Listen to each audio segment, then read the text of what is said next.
Here we have a setup that illustrates various pneumatic system principles. We have compressed air coming into the hose through a filter, pressure regulator, and a lubricating unit. And the pressure is fed to two solenoid valves. One is a double acting valve, one is a single acting valve. Right now we have the double acting valve attached to a single acting cylinder.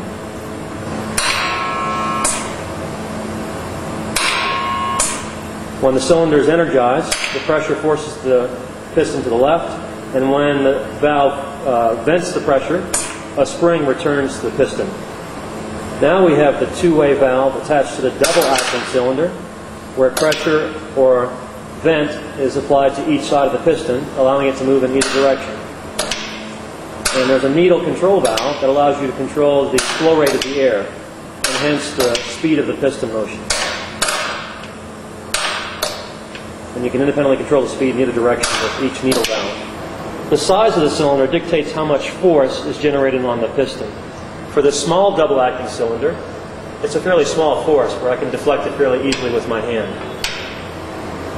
This is a much larger double-acting cylinder, and when it's energized, I have to push with significant force to deflect the piston, because we have a much larger area that the pressure acts over. This cylinder has an added feature of these cushioning adjustments where you can slow the piston at its ends of travel. Right now, it's not being cushioned very much. You want to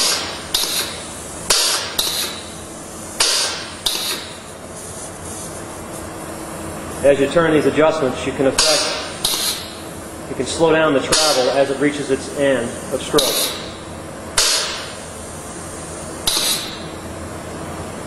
In this case, it wouldn't create such a large shock to whatever it's connected to. And you can independently control the cushioning at each end of the stroke.